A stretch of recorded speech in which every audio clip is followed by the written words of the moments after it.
जेवढा पावसामध्ये उत्साह आहे तेवढाच उत्साह जो आहे तो दौदपूर गावातील भाविकांमध्ये आहे। या ठिकाणी सेवा सप्ताह चालू आहे, शिवकथा चालू आहे आणि पूर्ण दिवसभरातलं नियोजन करून हे प्रमुख गावातील मंडळी जे आहेत ते आता कुठंतरी शांत झालेत आणि एकदम एंडिंगला ते जेवण करतायत आणि या दरम्यान आपल्या प्रतिक्रिया देण्याचा या ठिकाणी प्रयत्न करूयात। सप्त्याची सुरुवात झाली, आजचा कितवा दिवस आहे, कसे कार्यक्रम पार पडतात? आज 5वा दिवस आहे आणि आज दिवसाची दिनचर्येची सुरुवात सकाळच्या काकड्यानं होत असते। सकाळी काकड्यानंतर भजनी मंडळाचा राऊंड होतो, त्यानंतर दुपारी बरोबर 1 वाजता कथेला सुरुवात होत असते। शिवकथा संपल्याच्या नंतर मग आरतीचा कार्यक्रम होतो आणि मग महाप्रसादाचा कार्यक्रम होतो गाववाल्याच्या वतीनं। सर्व गावकरी मिळून आणि एक ना एक महिला लहान थोर मंडळी आपलं प्रत्येकाचं योगदान असतं आणि त्या योगदानानंतर महाप्रसादाचा कार्यक्रम होतो। महाप्रसाद झाल्याच्या नंतर आता सर्व गावकऱ्यांनी अशी शिस्त लावलेली आहे की दररोज एका 10 ते 12 प्रत्येक वेळी प्रमुख जे आहेत तुम्ही शेवटी जेवण करता? प्रत्येक सगळ्या वाडेकऱ्याला जेवण घातल्याच्या नंतर मग सगळे प्रमुख जेवायला बसतात। आता प्रत्येक गाव म्हटलं की वेगवेगळे राजकीय गट असतात, पण ज्यावेळेस सेवा सप्ताह येतो त्यावेळेस सगळे मंडळी असे तुम्ही जेवण करायला बसतात? इथं राजकीय काही नसून राजकीय गट बाजूला ठेवून भगवान सिद्धेश्वराच्या यात्रेनिमित्त आम्ही दाऊदपूर पंचकृषी आणि दाऊदपूर गावातील ग्रामस्थ सर्व एकजुटीने यात्रेचा आणि सप्त्याचं नियोजन सर्वजण मिळून करतो।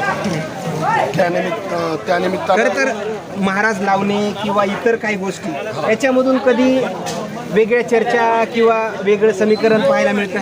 काही नाही, आमचे बालासाहेब मुंडे मामा म्हणून आहेत या कार्यक्रमाचे मुख्य आयोजक, त्यांच्या नेतृत्वाखाली आणि या कथेचे सोपान महाराज शास्त्री त्यांच्या नेतृत्वाने महाराष्ट्रामध्ये जेवढे टॉपचे कीर्तनकार आहेत त्यांच्या माध्यमातून आम्ही त्यांच्याशी संपर्क करून सर्व कीर्तनकार लावतो।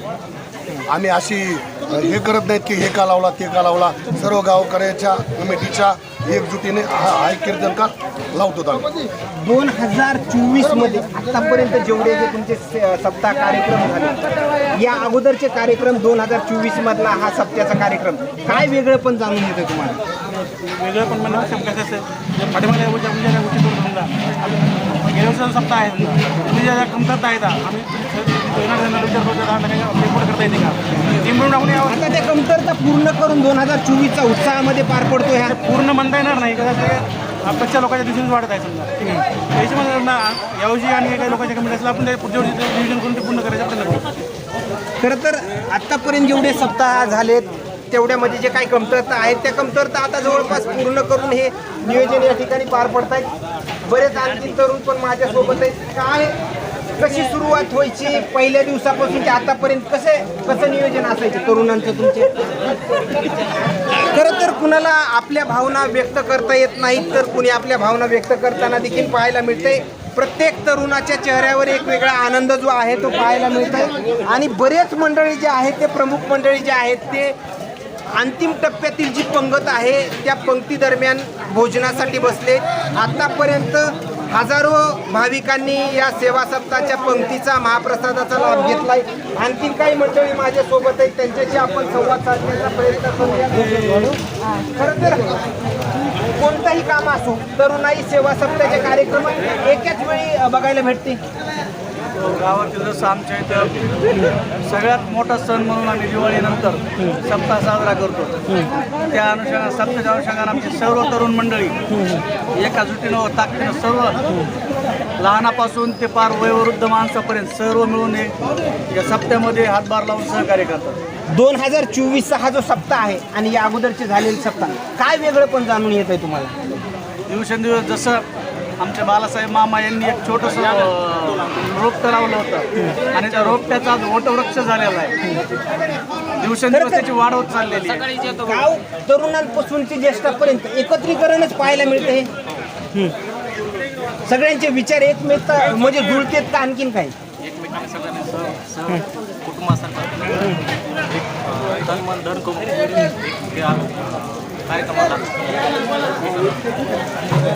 खरं तर प्रत्येक व्यक्ती आपल्या गावासंदर्भातल्या चांगल्या प्रतिक्रिया देताना पाहायला मिळतोय. आणखीन काही मंडळी माझ्यासोबत आहेत, बोलण्यासाठी इच्छुक आहेत. काही तरुणांनी बोलणं टाळलंय तर बरेच ज्येष्ठ मंडळी इच्छुक आहेत या दरम्यान प्रतिक्रिया देण्यासाठी. चांगले दिग्गज कीर्तनकार जे आहेत, नामांकित कीर्तनकार यांची कीर्तन आतापर्यंत पार पडले आहेत. आतापर्यंत जेवढे सेवा सप्ताह झाले तुमच्या इथले एवढे दिग्गज कीर्तनकार बघायला भेटले. अतिशय उत्तम. सगळ्यांचा उत्साह, तो नवे खेळ एकट्याचा म्हणून मेळ मिळविला. एकमेका सहाय्य करू अवघे धरू सुपंत, असा एकोप्याचा या ठिकाणी हा चाललेला नागपंचमीनिमित्त सिद्धेश्वराच्या घरपणे सप्ताह आमचा आनंद द्विगुणित करतो. त्यामुळं आम्हाला महाराज किती मोठे किती पैसे घेतात असं त्याचं काहीच भान राहत नाही. आनंदाच्या पुढे आम्हाला त्या ठिकाणी याच्या पुढे आम्हाला दुसरं काहीच अवगत नाही. आनंद कसा आम्हाला साजरा होईल या ठिकाणी अवघा रंग एक झाला, रंगी रंगला श्रीरंग, असं या ठिकाणचं दाऊदपूरचं स्वरूप सगळ्याच्या एकोप्याचं या ठिकाणी उदाहरण तुम्हाला मूर्तिमंत पाहायला मिळतंय. मला एक सांगा, आतापर्यंत जेवढे तुम्ही सप्ताहाचे कार्यक्रम बघताय काय वेगळं पण जाणून येते दाऊदपूरच्या सप्त्यामध्ये? नवीन जे वेगळे पण दिसतंय ते पूर्ण तरुण मंडळी असतील, वृद्ध मंडळी असतील, स्त्रिया असतील, महिला असतील, त्यांचा सर्वांचा एक आहेत. ते सर्व एकत्रितपणामुळं सगळ्याचा सहभाग आहे आणि त्याच्यावर सिद्धेश्वर भगवानचा कृपा आहे. त्याच्यामुळं सगळं गावातले एक रुपयामुळे सगळे कार्यक्रम व्यवस्थित पार पडत आहे. खरं तर दिवाळीच्या दरम्यान मोठा उत्साह जो आहे तो पाहायला मिळतो. त्याच्यापेक्षा देखील मोठा उत्साह जो आहे तो नागरिकांमध्ये या सप्त्याच्या कार्यक्रमामध्येच बघायला मिळतो. ही पंचमीच्या टायमाला सामूहिक सप्ताह असतो गावातला. सार्वजनिक आणि तरुण, वयस्कर, मध्यमवर्गीय आणि सर्व कुटुंबातील व्यक्ती इथं तन मन धनाने झटतो आणि पाची पक्वान स्वादिष्ट अन्न हे खायला मिळतं. पाण्याची बॉटल बिस्लरीचं स्वादिष्ट पाणी जेवणाच्या सोबत असतं आणि असं सार्वजनिक क्षेत्रातून लोक इथं येतात. यात्रेनिमित्त अन्नाचं स्वादिष्ट घेतात. भरपूर संख्येनं लोक येतात आणि सर्व गावातील सर्व तरुण एक मनाने तन मन धनाने सगळ्यांची सेवा व्यवस्थितरित्या पार पाडतात. एवढा आनंद होतो या यात्रेच्या. 7 दिवस कसे निघून जातात त्याचं कळत पण नाही आम्हाला. खरं तर आनंदाच्या वातावरणामध्ये प्रत्येकजण आपलं कर्तव्य काम या ठिकाणी पार पडत असल्याचं पाहायला मिळतंय. आणखीन बरेच माझ्यासोबत मंडळी आहेत, त्यांच्या देखील प्रतिक्रिया आपण जाणून घेण्याचा प्रयत्न करूयात. रुचकर भोजनाची व्यवस्था जी आहे ते पूर्ण या नियोजित पंक्ती जे आहेत ते दिलेल्या असतात आणि याच्या माध्यमातून रुचकर भोजन जे आहे ते पूर्ण भाविकांना दिलं जातं आहे आणि शेवटच्या दरम्यानची ही पंगत या ठिकाणी पार पडते. आणखीन माझ्यासोबत बरेच मंडळी जे आहेत ते आहेत. या गावचे सरपंच पण माझ्यासोबत आहेत. खरं तर तुमच्या पूर्ण टीमची पंगत आहे असं दिसून येत आहे. कसं नियोजन असतं या पंक्तीचं? या पंक्तीचं नियोजन हे सर्व गावकऱ्याच्या वतीनं जे सिद्धेश्वरानिमित्त जे पंगत आहे ते एक गावातील सर्व समाजातून मिळून मिसळून सर्वांचे ते पंक्तीमध्ये प्रदर्शन असतो. कधी कधी या पंक्तीमध्ये एखादा व्यक्ती नको, पुन्हा नंतर दुसरा ॲड वगैरे करता येतो याच्यामध्ये?